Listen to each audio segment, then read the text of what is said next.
The upscale restaurant was packed, filled with Washington's elite, politicians, executives, and high-ranking officials.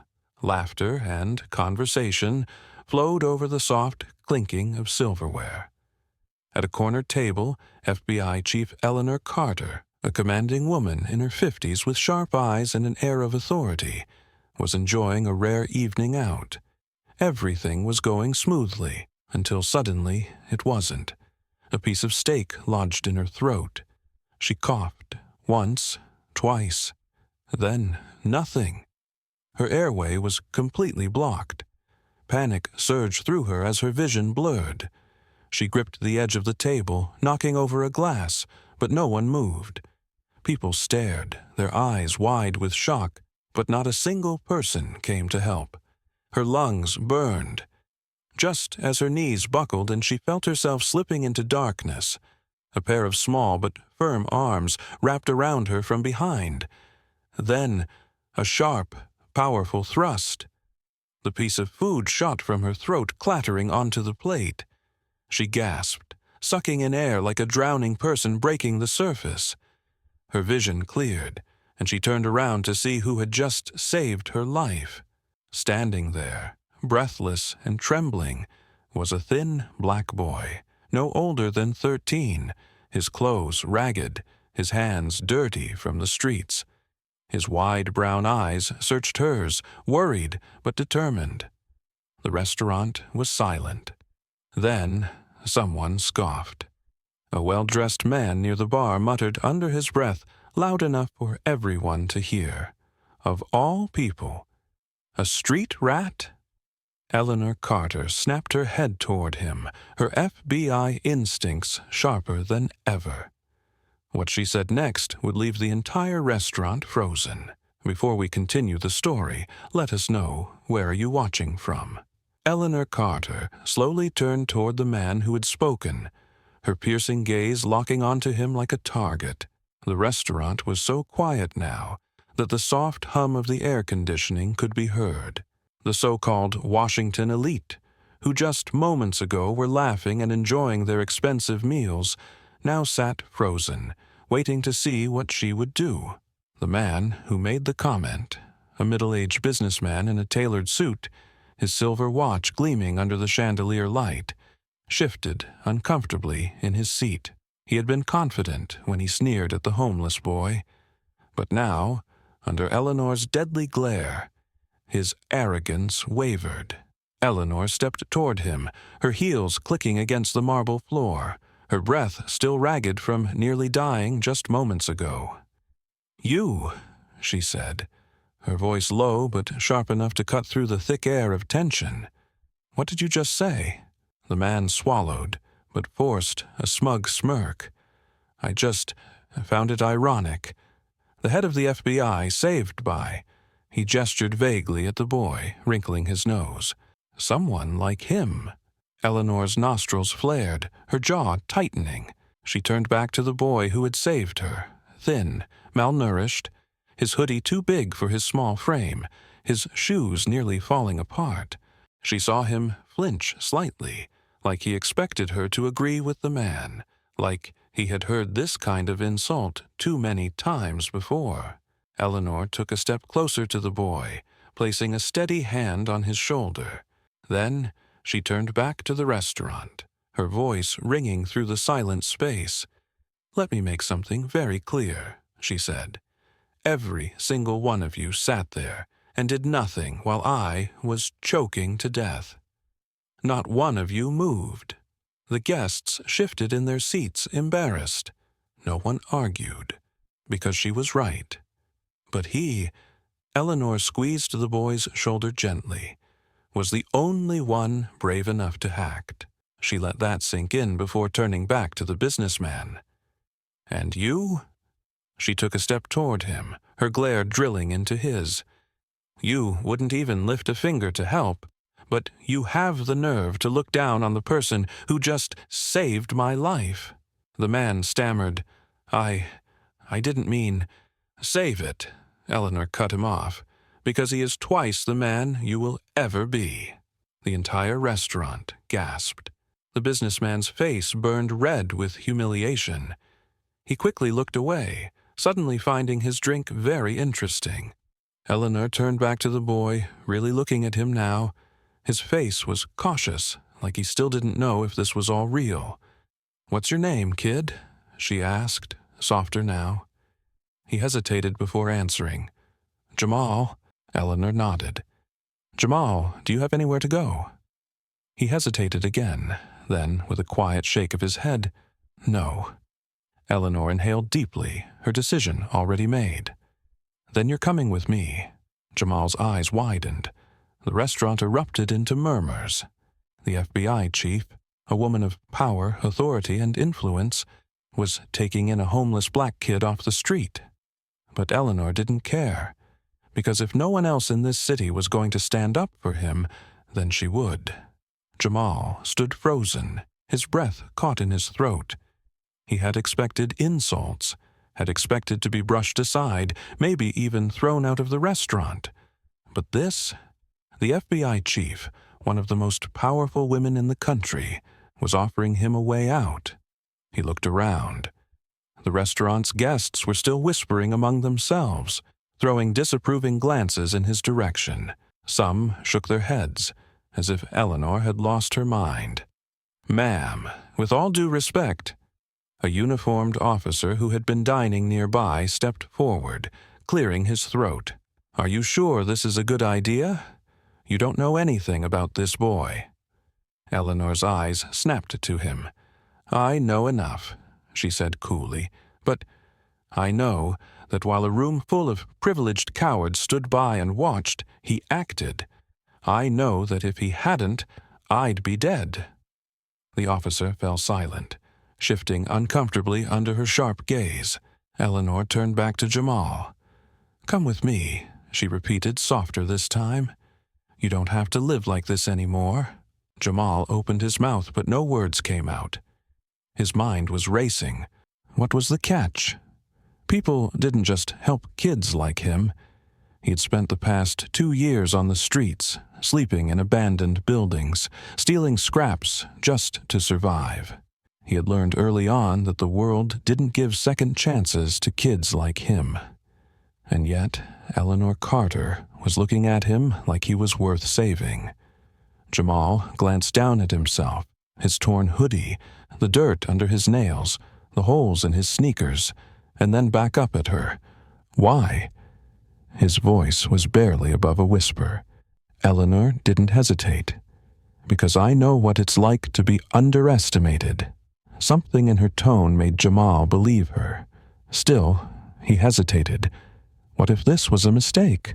What if she changed her mind? Eleanor must have sensed his doubt.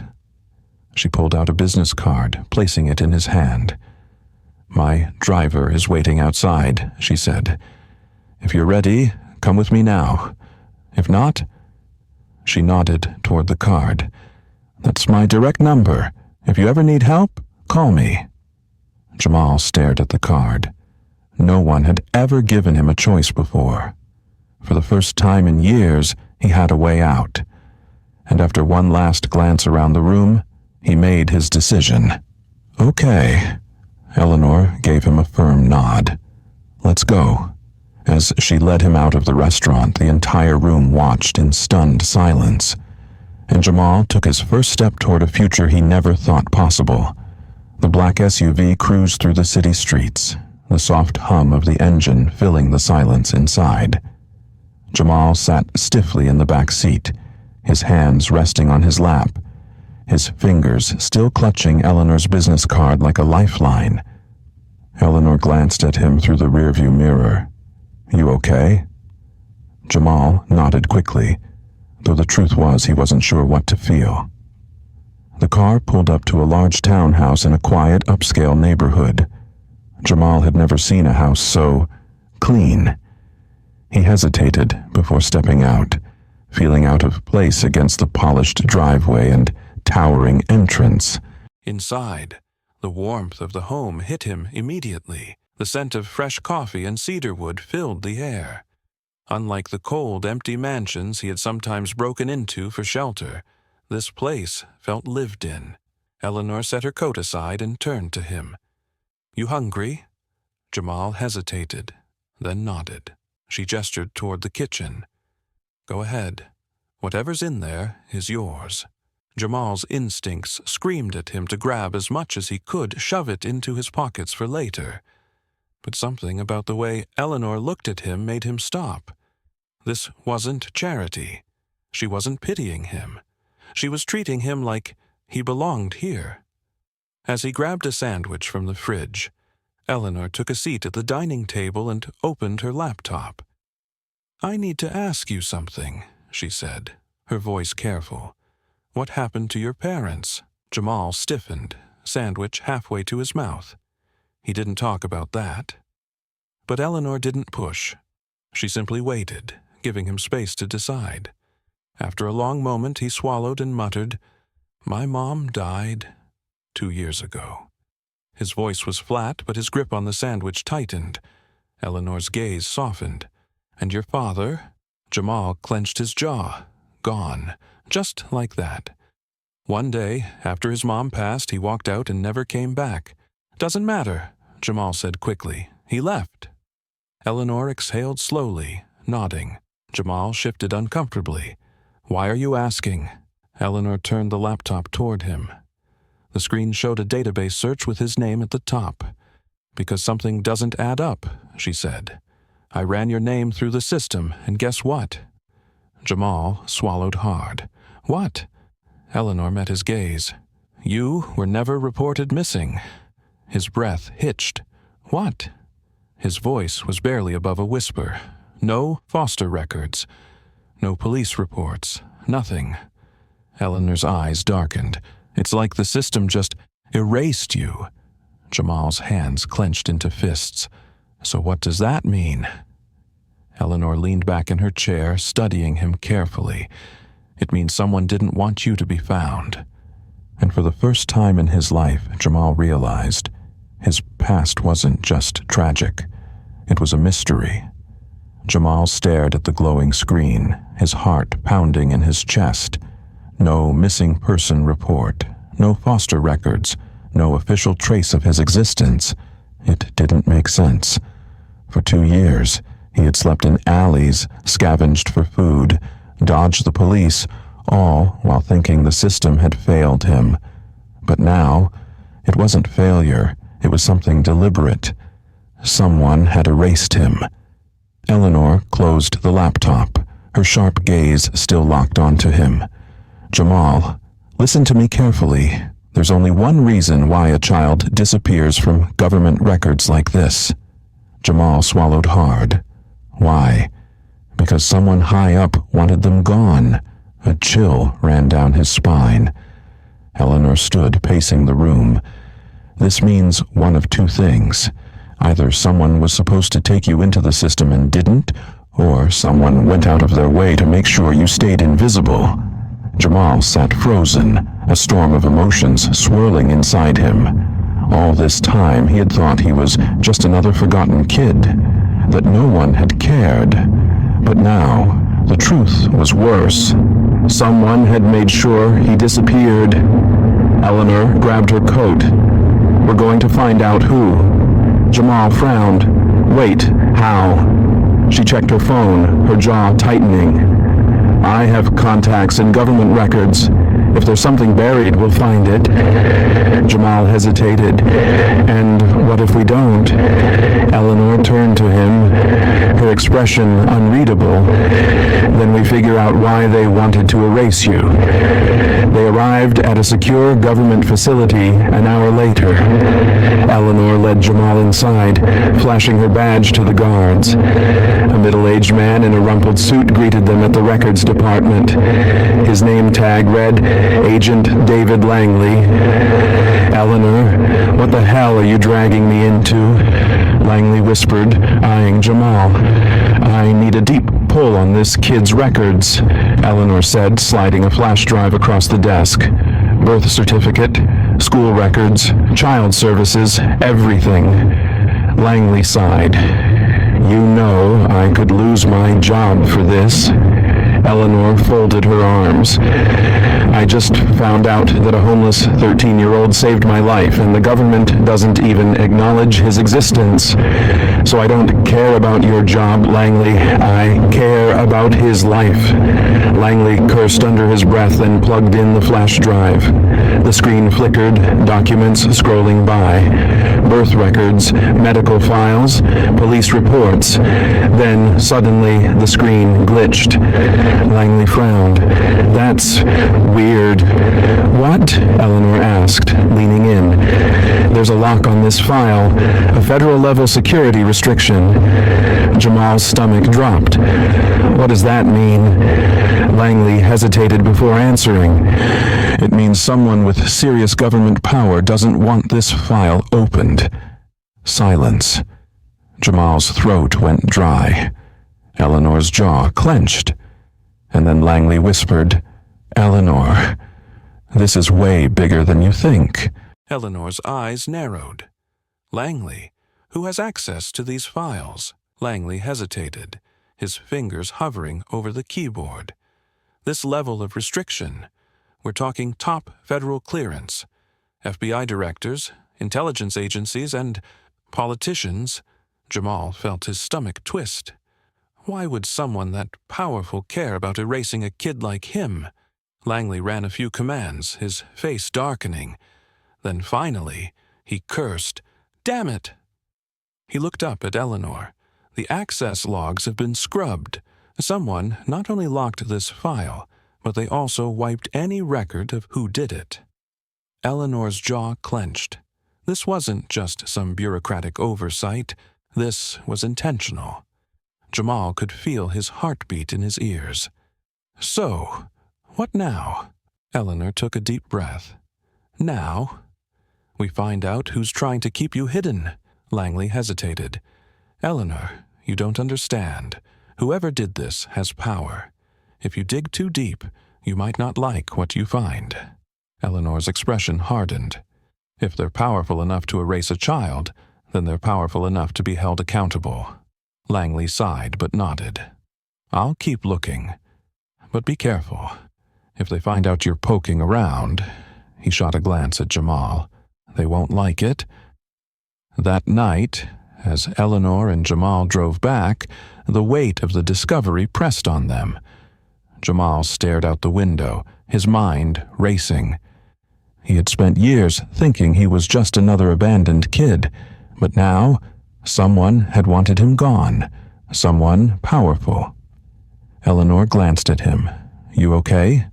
He let out a dry chuckle. I just found out the government tried to erase me. So, no, not really. Eleanor sighed. We'll get answers, Jamal, but this isn't going to be easy. Jamal finally turned to her, his expression serious.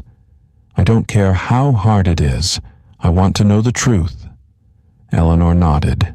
She didn't say it out loud, but she knew the truth was coming. And whoever was behind this, they weren't going to let it come out without a fight. The next morning, Eleanor received an anonymous message on her encrypted government phone. Stop looking. You don't know what you're digging into. No name. No traceable sender. A warning. Eleanor clenched her jaw. So, they know I'm investigating.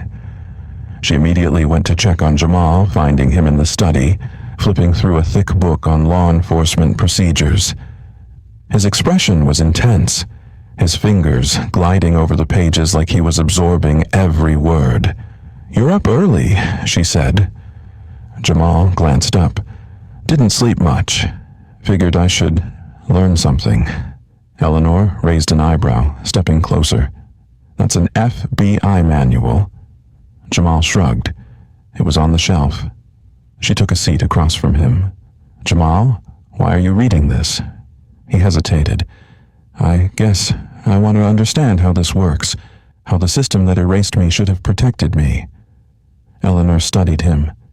For a boy who had spent years on the streets, he had a sharp mind, a hunger for knowledge. What if I trained you? She asked suddenly. Jamal frowned. Trained me? Eleanor leaned forward. I mean really trained you.